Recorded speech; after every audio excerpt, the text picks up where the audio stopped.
नमस्कार। आकाशवाणी जयपुर अजमेर से प्रस्तुत हैं प्रादेशिक समाचार।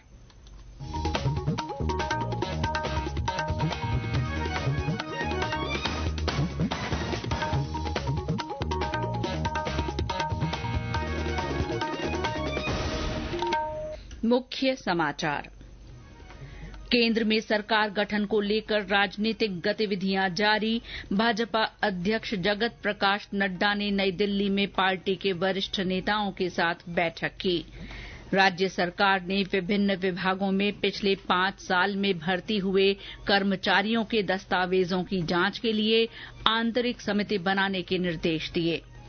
राज्यपाल कलराज मिश्र ने जनजाति क्षेत्रों में सामाजिक, आर्थिक और शैक्षणिक विकास के लिए तेज गति से काम करने पर बल दिया। और राज्य के अधिकतर जिलों में लू का असर खत्म। कल से 9 जून तक अजमेर, जयपुर, कोटा और भरतपुर संभाग में कहीं कहीं हल्की बारिश के आसार।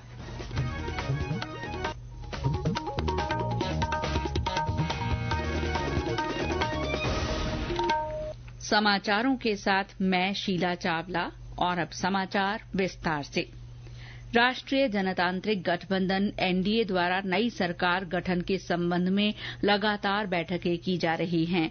आज भाजपा अध्यक्ष जगत प्रकाश नड्डा ने नई दिल्ली में पार्टी के वरिष्ठ नेताओं के साथ बैठक की।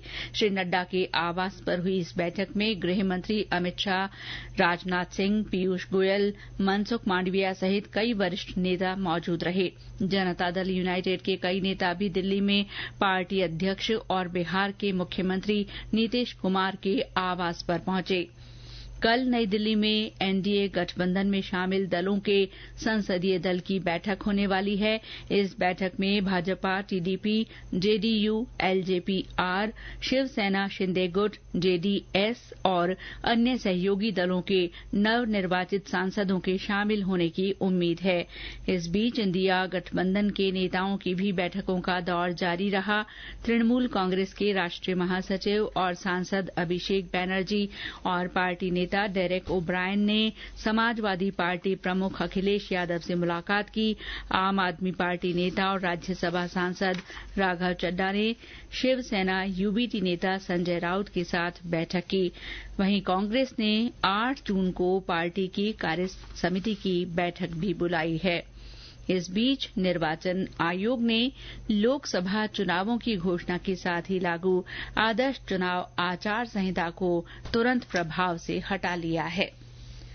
लोकसभा सचिवालय ने 18वीं लोकसभा के लिए निर्वाचित सांसदों के दिल्ली पहुंचने के मद्देनजर विशेष इंतजाम किए हैं। एक विज्ञप्ति में सचिवालय ने कहा कि सदस्यों के स्वागत और उनका निर्बाध पंजीकरण सुनिश्चित करने के लिए अनेक कदम उठाए गए हैं। समय की बचत और पेपर रहित डिजिटल प्रक्रिया को ध्यान में रखते हुए नवनिर्वाचित सदस्यों का पंजीकरण ऑनलाइन इंटीग्रेटेड सॉफ्टवेयर एप्लीकेशन के माध्यम से किया जाएगा।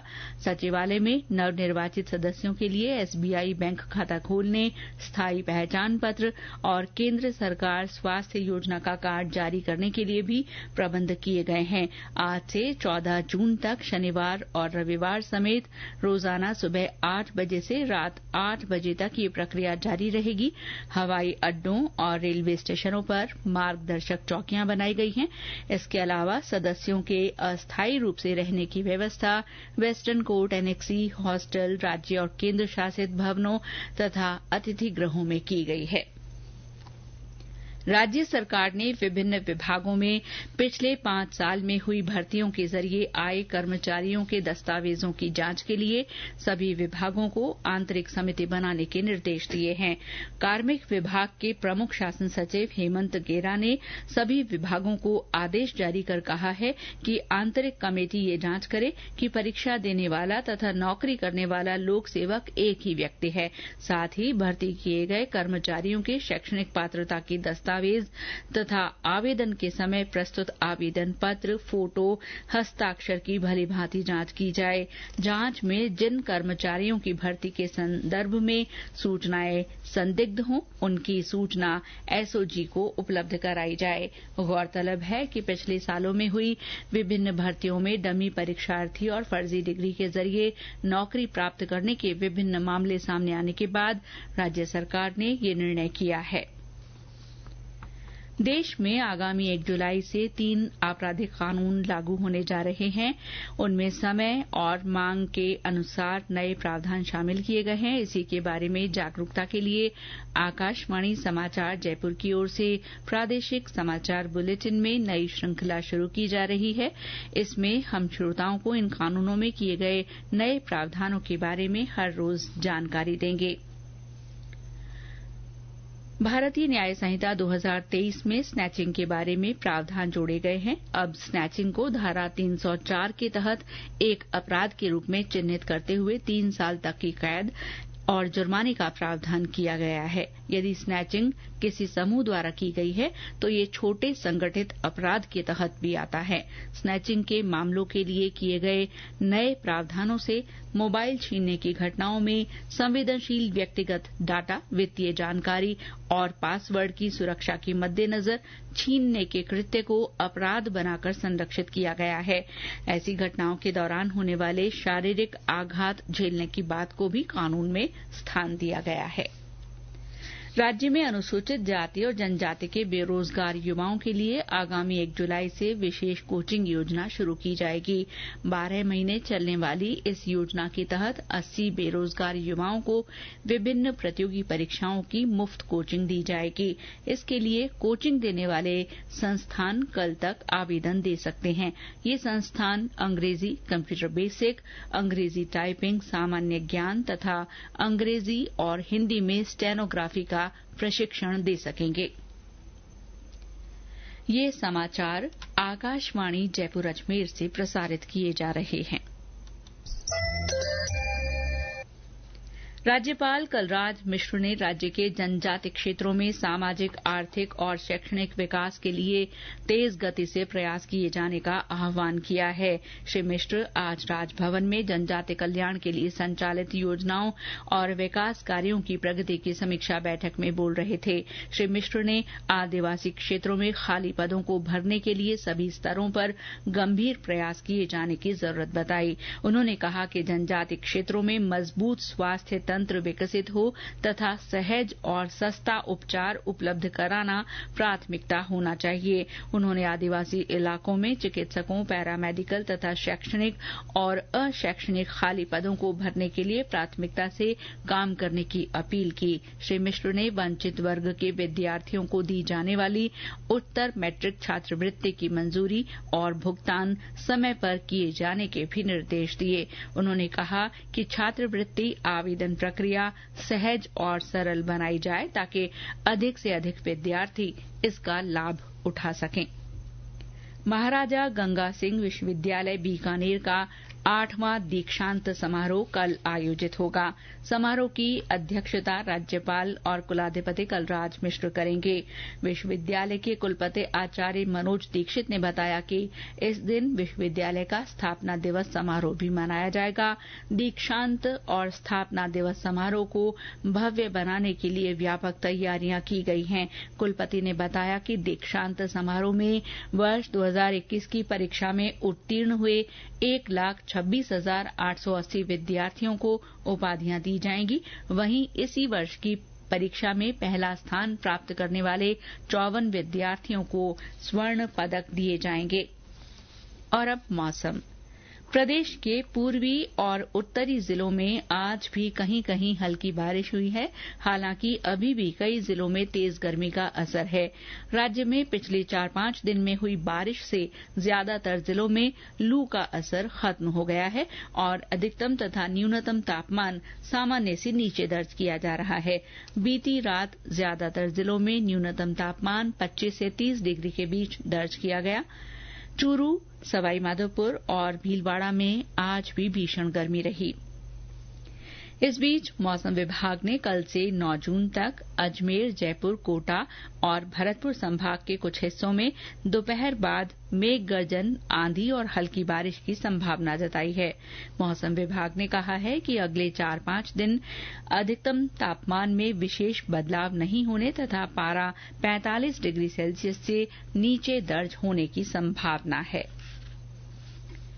बीकानेर के हाड़ला बरसिंहसर के गैप एरिया में बजरी, सिलिका सैंड और बॉल क्ले के भंडारों को देखते हुए राज्य सरकार ने इस क्षेत्र में नीलामी के लिए प्लॉट तैयार कर ऑक्शन की हरी झंडी दे दी है।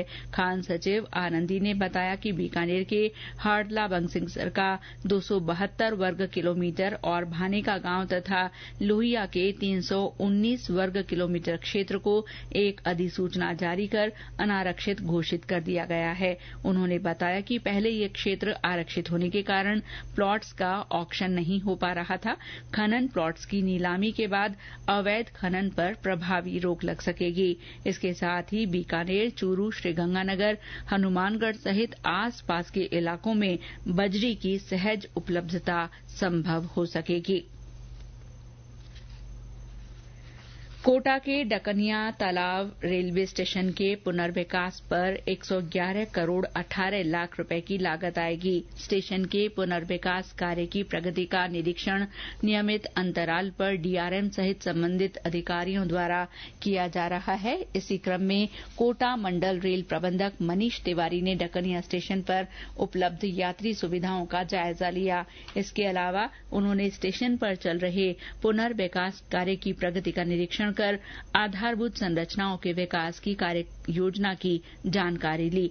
डीआरएम ने रावथा रोड रेलवे स्टेशन यार्ड का भी निरीक्षण किया। उन्होंने डिपो में संरक्षा तथा सुरक्षा के सभी मानकों का प्राथमिकता से पालन करने के भी निर्देश दिए। बांसवाड़ा जिले के सदर थाना क्षेत्र के नवा गांव में करंट लगने से एक लाइनमैन की मृत्यु हो गई। ये लाइनमैन बिजली पोल पर चढ़कर केबल ठीक कर रहा था। इसी दौरान करंट लगने से वो नीचे जमीन पर गिर गया। गंभीर हालत में उसे परिजन अस्पताल लेकर पहुंचे, जहां चिकित्सकों ने उसे मृत घोषित कर दिया। चूरू जिले की बीनासर ग्राम पंचायत में आज जिला कलेक्टर पुष्पा सत्यानी ने जन सुनवाई की। उन्होंने ग्रामीणों की समस्याएं सुनकर मौके पर ही उनका निस्तारण करवाया। और अंत में मुख्य समाचार एक बार फिर। केंद्र में सरकार गठन को लेकर राजनीतिक गतिविधियां जारी हैं। भाजपा अध्यक्ष जगत प्रकाश नड्डा ने नई दिल्ली में पार्टी के वरिष्ठ नेताओं के साथ बैठक की। राज्य सरकार ने विभिन्न विभागों में पिछले 5 साल में भर्ती हुए कर्मचारियों के दस्तावेजों की जांच के लिए आंतरिक समिति बनाने के निर्देश दिए हैं। राज्यपाल कलराज मिश्र ने जनजाति क्षेत्रों में सामाजिक, आर्थिक और शैक्षणिक विकास के लिए तेज गति से काम करने पर बल दिया है। और राज्य के अधिकतर जिलों में लू का असर खत्म हो गया है। कल से 9 जून तक अजमेर, जयपुर, कोटा और भरतपुर संभाग में कहीं कहीं हल्की बारिश के आसार हैं। इसके साथ ही प्रादेशिक समाचार बुलेटिन समाप्त हुआ। नमस्कार।